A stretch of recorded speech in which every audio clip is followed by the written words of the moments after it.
The grand ballroom glowed with golden lights. Crystal chandeliers hung above polished floors where men in tuxedos and women in glittering gowns laughed together. Music drifted through the air, soft and elegant.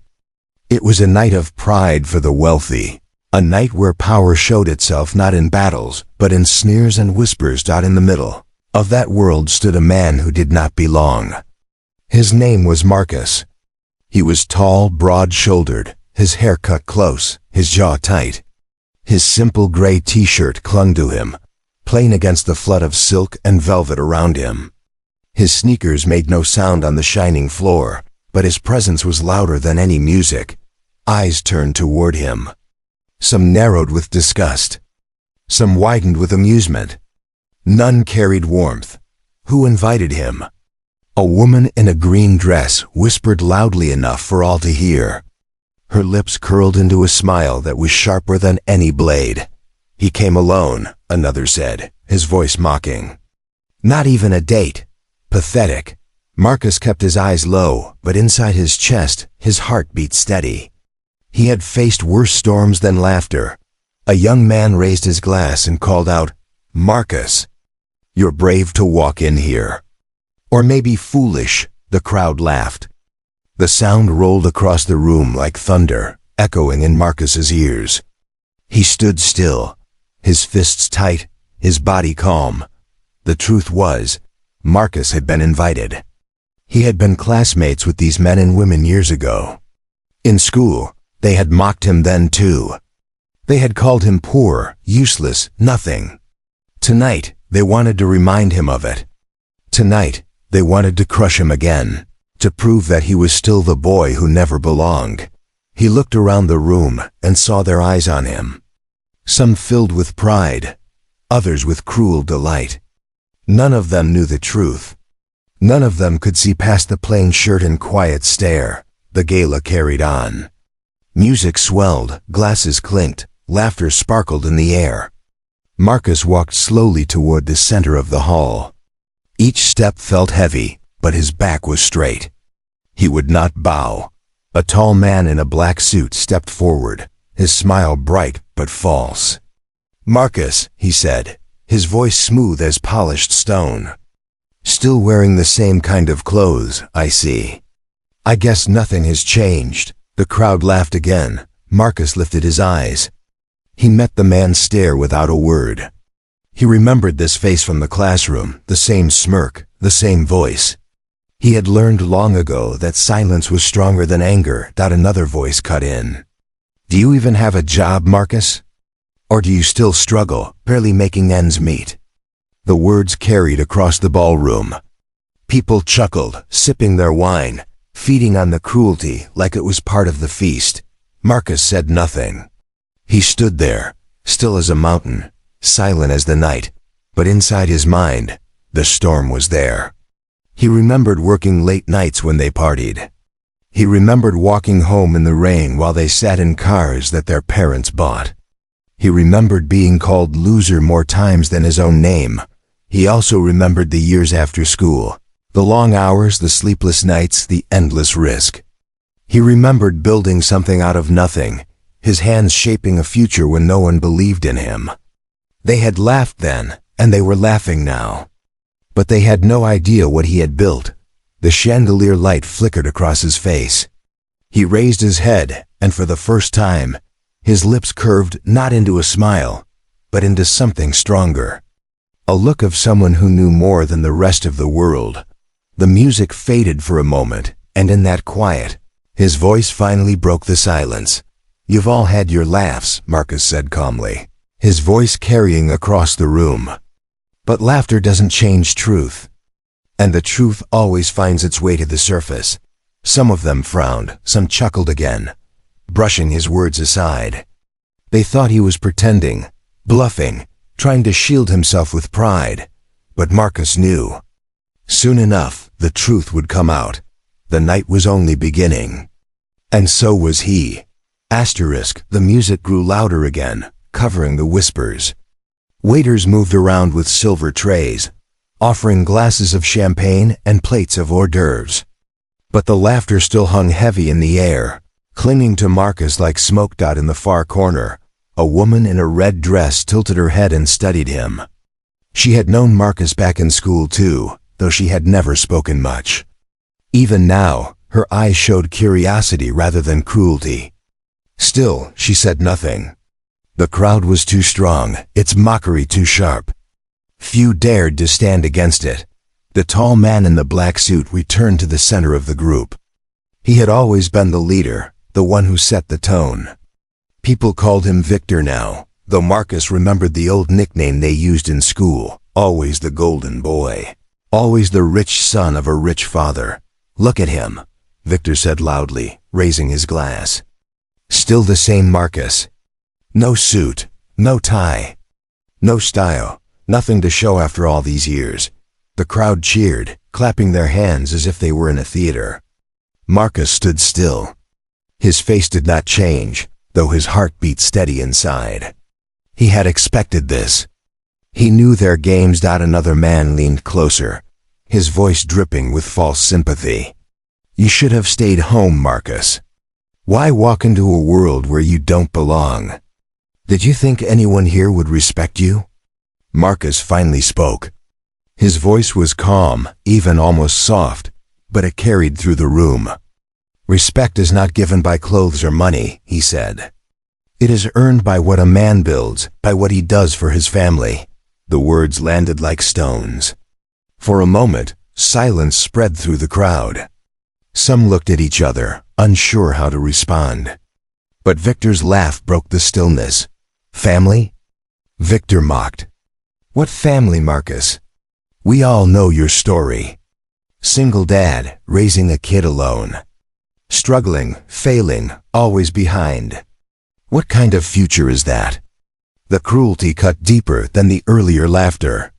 Marcus's jaw tightened, but he did not look away. "My child is my future," he said firmly. "And that future is brighter than you can imagine." The crowd burst into more laughter. Women covered their mouths with jeweled hands. Men shook their heads with pity. The sound was cruel, but Marcus's eyes shone with quiet fire. The woman in the red dress looked again, her face now serious. Something in Marcus's words struck her differently. She had seen enough hollow smiles in her life, enough empty boasts.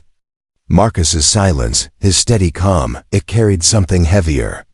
Something real. Victor stepped forward, closing the space between them.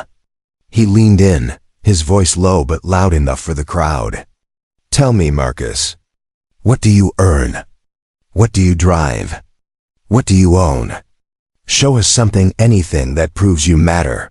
The crowd murmured with delight. They wanted to see Marcus break. They wanted to see him shrink under the weight of their wealth. Marcus stared at him, silent. For a long moment, nothing moved except the light from the chandelier glinting across their faces. Then Marcus spoke slowly.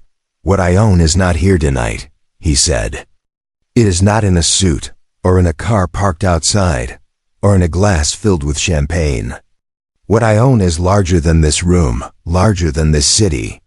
And one day, when the mask of your pride falls away, you will see it too." The crowd laughed again, but some shifted uncomfortably. His words did not sound like a bluff. They carried weight, like stone under water. Victor waved his hand dismissively. "Poetic words. Nothing more. You came here with nothing, and you will leave with nothing. Always the same Marcus. Always a loser." The words stung, but Marcus did not flinch. His eyes met Victor's steadily, unwavering, and then something unexpected happened. At the edge of the room, an older man entered quietly. His suit was fine, his presence commanding. Some recognized him immediately, one of the city's most respected business leaders, a man few ever saw outside closed doors.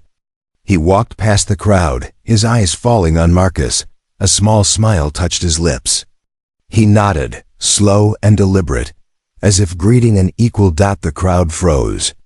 For the first time that night, silence filled the golden hall.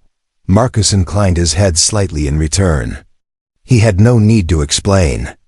Not yet. The laughter was gone, replaced by something sharper, unease. The gala had changed, and everyone felt it. The older man's presence shifted the air in the ballroom. Conversations dimmed, laughter broke apart like glass. The chandeliers still shone, the music still played faintly, but every eye now followed him as he crossed the polished floor. His steps were slow, measured, filled with authority. Victor, who moments before had been the loudest voice in the room, fell silent. His confident smirk twitched as he recognized the man. This was Mr. Harrington, the kind of man whose name opened doors, whose approval turned careers into empires. Mr. Harrington stopped near Marcus. He did not look at the others. His gaze was fixed only on him. "Marcus," he said warmly, his voice carrying through the hall. "I did not expect to see you tonight." The crowd gasped softly. Whispered voices spread quickly. Marcus nodded with respect. "It's been a long time," he replied simply. Harrington smiled. Not the forced smile of the wealthy, but the genuine smile of a man meeting someone he respected. He extended his hand. Marcus shook it firmly. That single gesture struck harder than any words. The room, moments ago filled with arrogance, now swirled with confusion. "Wait. What?" one woman whispered. "How does he know him?" Another man leaned closer to his friend, his voice low but urgent. "That's Harrington. He doesn't speak to nobodies. He never." His words trailed off. Victor stepped forward, trying to recover control. His laugh came out sharp, uneasy. "So Marcus knows a businessman. Impressive. Maybe he fixed his car once. Or cut his lawn." A few people chuckled weakly, but their voices lacked strength. Now. Mr. Harrington turned his head slowly toward Victor. His expression did not harden, but the calmness in his eyes made Victor step back slightly. "Is this how you speak to a man who has built more in 10 years than most families manage in a century?" The words struck like thunder. Silence rippled through the crowd again. Marcus remained still, but his chest rose with a quiet breath. He had not asked for defense, yet here it was. Victor stammered. I don't understand." "Built what?" Harrington looked around at the glittering faces, the expensive gowns, the polished shoes. "While you've been spending, Marcus has been building. Companies, homes, futures. He is not here as your plaything. He is here as your better." The weight of those words dropped heavy in the golden hall. People glanced at Marcus again, this time with wide eyes. The man in the plain gray shirt no longer looked small. He looked unshakable, like a tower rising out of stone. Victor's face burned red. He forced a laugh, desperate to regain control. "That can't be true. He doesn't even look the part." Marcus finally spoke. His voice was calm, even. "That's because I never needed to look the part. While you wore masks, I built truth. While you laughed, I worked. While you wasted, I invested. And now, while you mock me, I stand on foundations you can't see." A ripple moved through the crowd. Some lowered their eyes, ashamed. Others stared at him with new interest, curiosity burning in their faces. The woman in the red dress stepped forward at last. Her voice was soft but steady. "Marcus, is it true? You've built all this?" Marcus looked at her and gave a small nod. "Yes, not for their approval. Not for their applause. I built it for my child. For a life where no one could laugh at her the way they laughed at me." Those words pierced deeper than riches. For a moment, even the cruelest among them faltered. Victor, however, clenched his fists. "So what if you made some money? Money doesn't change what you are." His voice cracked, but he forced it louder. "You will always be the boy who never belonged." Marcus's eyes hardened now, the quiet fire burning brighter. "No," he said firmly. "I am the man who outgrew your small world." Harrington placed a hand on Marcus's shoulder, his voice ringing across the hall. "And soon, they will all learn how much larger your world is." The chandeliers glittered above them. The music swelled faintly in the background. But in that moment, The gala no longer belonged to Victor and his followers. It belonged to Marcus. And though the crowd did not yet know the full truth, they could feel it pressing on the edges of the night, something greater than their laughter, greater than their pride. The balance had shifted. The storm was turning. The ballroom had changed. No one laughed freely now. Their smiles looked forced, their voices softer. Only Victor tried to hold on to the old rhythm, but his arrogance no longer rang with the same strength. Marcus stood tall, his plain shirt and sneakers unchanged, yet he seemed larger than all of them. The quiet respect of Mr. Harrington carried weight far heavier than jewels or gold. "Tell us, then," Victor sneered, his tone sharp, but beneath it was fear. "If you are so great, why hide it? Why not come here dressed like us? Why not arrive in your cars, your tuxedos, your proof?" Marcus's eyes met his. "Because I never lived for your approval," he said simply. "My worth doesn't need your stage. But since you ask..." He turned toward Harrington, who gave him the slightest nod. The older man raised his voice, steady and clear. "Marcus doesn't speak of his fortune because he is not a man of empty words. But I will speak. The company you praise me for expanding, its largest investor stands before you. Your new skyscrapers rising downtown? His designs funded them.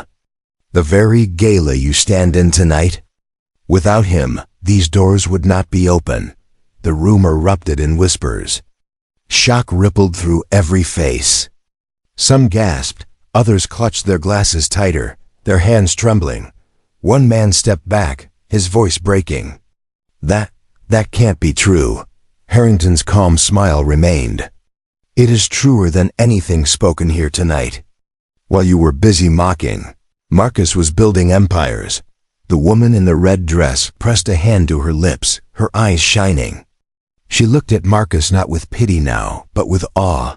Victor's smirk cracked. Sweat glistened at his temple, though he tried to hide it. "No," he muttered. This is a trick. A story. He's just playing a role." Marcus stepped forward at last, his voice carrying like steel through the golden hall. "I do not need to play roles. Every brick, every dollar, every step I built with my own hands. When you laughed, I worked. When you doubted, I believed. And when you mocked, I turned your cruelty into fuel." The chandeliers above flickered. Catching the fire in his eyes, Victor's voice cracked louder. "You think you're better than us because you made some money?" Marcus's jaw tightened. His voice lowered, but the words cut deeper than any shout. "No, I am better because I never forgot where I came from. Money is not my pride. My child is. My work is. The future I shaped is." The crowd fell silent. Many lowered their gazes, shame biting at their pride. For years they had laughed, dismissed, humiliated. But now the weight of truth pressed against them, undeniable. Suddenly, from the far side of the room, another voice rang out. "He speaks truth." An older woman stepped forward, dressed in silver silk. She was known as Lady Morrow, one of the wealthiest patrons in the city. She walked with a grace that made the crowd part instantly. Her eyes locked on Marcus with quiet recognition. "Years ago, when my foundation was collapsing, when no one else would risk their fortune, Marcus stepped in. He saved hundreds of jobs, rebuilt the program, and never once asked for his name to be praised. He could have stood on this stage many times, but he chose silence." The hall was frozen. Lady Morrow turned her sharp gaze on Victor and the others. "You laugh at him? Without him, many of you wouldn't even stand here. Your comfort, your opportunities, your pride, it has roots in his hands." The whispers turned into uneasy silence. Victor's face grew pale. The power he held over the room was gone, shattered like glass underfoot. Marcus stood quietly. He did not gloat. He did not smirk. His silence was heavier than their shame. At the back of the hall, the music stopped completely. The band lowered their instruments, their eyes drawn to the man who had turned the gala upside down without raising his voice. Victor tried one last time, his voice trembling. Then show us proof. Show us the fortune you claim. Show us the truth, if you dare. Marcus looked at him, steady as stone. You want proof? He pulled a phone from his pocket, a simple device, nothing flashy. He tapped the screen once, and the giant display above the stage meant for evening announcements, lit up. Numbers filled the screen. Rows of accounts, investments, companies. The total at the bottom made the air vanish from the room. $100 million. The crowd gasped as one. Some staggered back, hands covering their mouths. Others froze where they stood, unable to speak. The hall that once echoed with laughter now held only silence, heavy and crushing. Marcus slipped the phone back into his pocket calmly. There is your proof, he said. But remember this, it was never about the money. It was about never letting your cruelty define me. The chandeliers glowed brighter as if the room itself bowed to him. The gala had begun as their stage. Now, it was his. The hall was silent. The golden chandeliers above no longer glittered with laughter. They only shone down on the truth Marcus had revealed. The numbers on the screen had burned into every eye, the fortune undeniable. Victor's lips parted, but no words came. His face was pale, his pride broken. For years he had mocked Marcus, believing himself untouchable. Now he looked small, a man stripped of his mask. The crowd shifted uneasily. Some could not look at Marcus. Others looked only at him, their eyes filled with new respect, even fear. The man they had invited to mock now towered above them, not through wealth alone but through strength, dignity, and silence. The woman in the red dress stepped forward slowly. Her voice was soft, uncertain, but sincere. Marcus, I didn't know. None of us did. Marcus's gaze met hers. You didn't need to know. I didn't build my life to impress you. I built it to protect my child. Everything I am, everything I own, it was for her future, not your applause. A murmur ran through the room. The words cut deeper than money.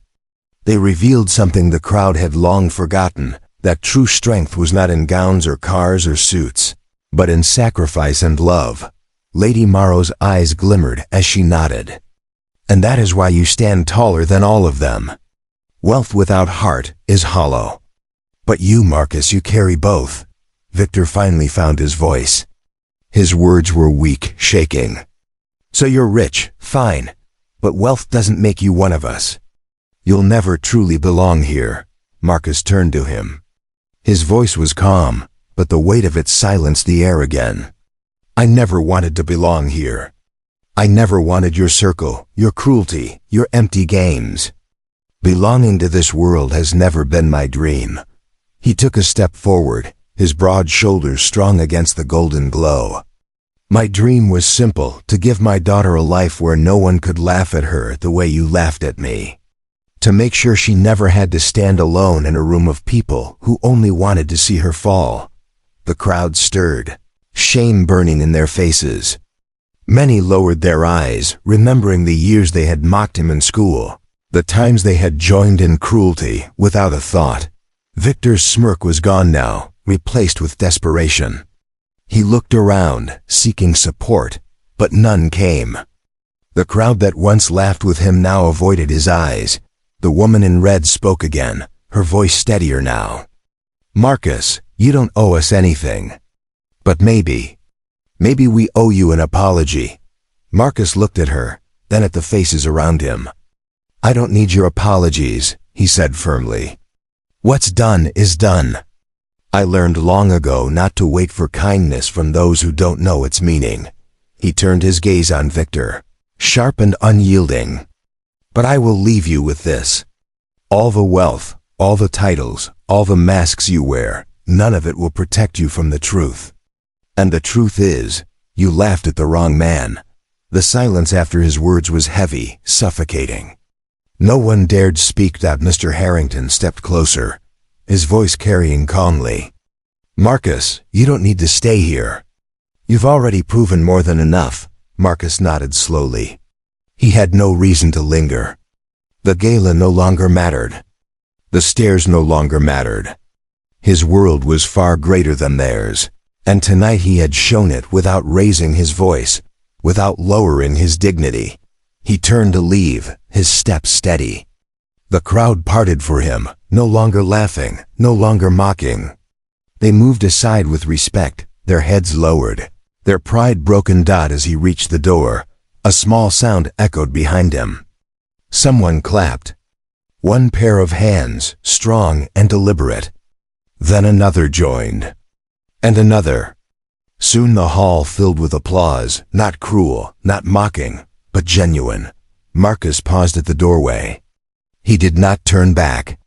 He only stood there for a moment, letting the sound wash over him. Not because he needed it, but because it proved something greater, that truth had power even here, in the hollow heart of pride. He stepped out into the night air, the city lights glowing before him. He breathed deeply, the weight of the ballroom falling away. He thought of his daughter, waiting at home, her smile brighter than all the chandeliers in the world. That was his true wealth. That was his victory. Behind him, the gala buzzed with whispers, shame and awe. But ahead of him, the night stretched wide and open, a world he had built with his own hands, and he walked into it without fear. The night outside was cool, the city lights stretching like stars across the horizon. Marcus walked down the marble steps of the ballroom, his sneakers soft against the stone. Behind him, the applause had faded into whispers, and then into silence. But it no longer mattered. That world had ended the moment truth stood taller than pride. A car waited at the curb. It wasn't flashy, not a sports car or a limousine, but a sturdy black SUV. The driver stepped out, nodding to Marcus with quiet respect.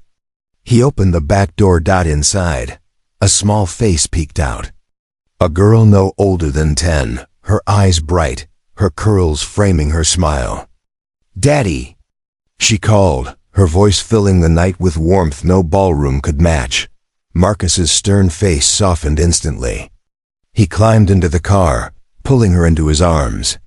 She smelled of vanilla and crayons, and her laugh melted every shadow the gala had cast. "Did it go okay?" she asked, tilting her head curiously. Marcus smiled faintly. "It went as it always does." They laughed. "And then they learned," she giggled. "Like at school when I won the science fair and they said I couldn't. But I did?" He kissed her forehead. "Exactly like that. Never let their voices decide who you are." The SUV pulled away from the curb, the gala shrinking behind them until it was just another building in the city. Marcus held his daughter close, watching the streets pass by. His fortune, his empire, his achievements, all of it existed because of her. She was the reason he had endured, the reason he had built, the reason he had never quit. At a red light, she looked up at him. "Daddy, do you ever wish they liked you?" Marcus paused, then shook his head. "No, sweetheart. I don't need their approval. I have yours. That's all that matters." She smiled wide, her little arms wrapping around his neck. And in that embrace, he felt richer than any account, any skyscraper, any empire. The car drove past glittering towers, some of them his. His company's logos glowed in the night, though few knew the man behind them. That anonymity had always been his choice. Power was not in being seen, but in shaping the world quietly. As they crossed a bridge, Marcus's phone buzzed. A message from Mr. Harrington. You reminded them what true wealth is tonight. They'll never forget it. Marcus slipped the phone away without replying. He didn't need thanks, didn't need applause. His only thought was of the little girl curled against him, her head resting on his chest. She was safe. She was proud. That was enough. Back at home, the SUV stopped in front of a quiet house. It wasn't loud with gold, but its walls were strong, its windows glowing warmly against the night. Marcus carried his daughter inside, her eyes half closed from sleep. He laid her gently in her bed, tucking the blanket under her chin, "Good night, Daddy," she whispered, her voice soft. "Good night, my star," Marcus replied. He brushed her hair back, watching her drift into dreams. He stood for a long moment by her bed, listening to her steady breathing. All the memories of laughter, mockery, and cruelty faded here. In this small room, he was not a man mocked, not a millionaire, not a figure of whispers. He was simply her father. And that role was worth more than any empire. Downstairs, Marcus stepped into his study. Papers lay stacked neatly, plans for new projects, designs for new towers, investments waiting to grow. But he looked past them to a single framed photo on the desk, him holding his daughter as a baby, her tiny fingers curled around his thumb. That was the beginning. That was the reason. Marcus leaned back in his chair, the silence of the night wrapping around him.